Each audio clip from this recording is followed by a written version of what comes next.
Three-fifths of the senators duly chosen and sworn having not voted in the affirmative, the motion is not agreed to. What we just saw here is pretty shocking. What we've just witnessed here is the Democratic Senate shut down the opportunity to debate the top economic priority of the Democratic President of the United States.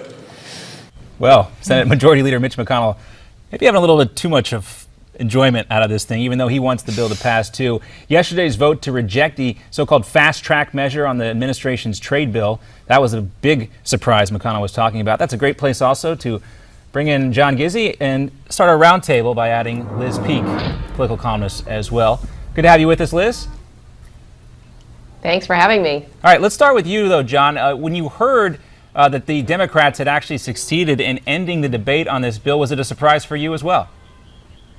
No, not at all, because increasingly the fire against the two trade bills, the Trans-Pacific Partnership with Asia and the TTIP with the European Union, are coming from the president's own party. Yes, there is Republican opposition. By last count, 73 Republican members of the House and Senate are against it, their voice usually led by Senator Jeff Sessions of Alabama, who's been particularly vocal about this and has written op-eds about it. That said, I think it's safe to say that Republican leadership on the Finance Committee, Chairman Paul Ryan of the Ways and Means Committee, Chairman Bob Goodlatte of the Judiciary Committee, are all foursquare in favor of the trade legislation. So my guess is that it's the president's own party and in big numbers that are thwarting him on something he very much wants to bring to the floor, knowing Republicans are going to enact it for him. Well, Liz, Dick Morris yesterday, when I just talked about this with him, and Elizabeth Warren yesterday in the Senate, said the only winners of this deal are going to be big businesses, not even just the big businesses here in this country, but big businesses overseas. What do you say? First of all, I kind of agree with President Obama that we have to participate in the global economy and not sort of set ourselves backwards by being the only country that is not engaging in these kinds of negotiations. Look, I think that what we're seeing here is very dramatic evidence of the shift to the left of the Democrat Party. There's no question that Elizabeth Warren has taken the lead, as has Bernie Sanders, by the way, on this deal, on opposing this deal. I think also it's interesting to note that this puts the party very much in opposition, or places Hillary Clinton in a very awkward position. Hillary Clinton in the past has been not only favorable on NAFTA, which of course was signed into law by her husband and widely touted as one of his big achievements, but she's also been very positive until recently on the TPP, the Asia Trade Pact that we're talking about here.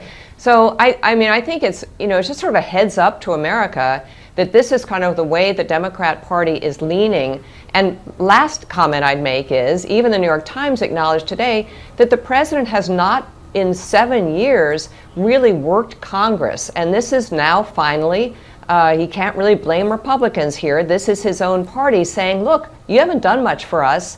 And we're not going to toe the line on this. Yeah, another knock on the president and his lack of relationship with Congress. We're going to have to leave it there, you guys. We are going to tune in now and check out a news conference taking place. Philadelphia Mayor Michael Nutter giving us the latest information on the train crash. Thanks to John and Liz. I do not have any information on names of individuals, and I'm not in a position to release that information in any event, and I don't have it anyway.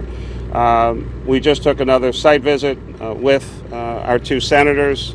We've given them a full briefing by all agencies at the table, letting them know what their role and responsibility is, but also we wanted them expressing our appreciation to both of them for being here. We wanted to make sure that they saw the scene as well. And so first I'm going to ask Sam Phillips to come up. We are still trying to get families information about their loved ones who may have been on that train and reunify them. After Sam, you'll hear from the two senators. I'll come back with some closing information, and then, as we've been doing, try to give you opportunity for question and answers for anything that we can answer. Sam? Good afternoon. As we've been saying all day, we are in the process of reconciling several different collections of data points, working with our hospital system, working with our EMS transports, trying to account for those who we would consider walking wounded, those who were able to walk off the scene last night, those who visited our Friends and Relatives Center, which was at 3400 Frankfurt Avenue, and again, coordinating with the medical examiner's office as well. So.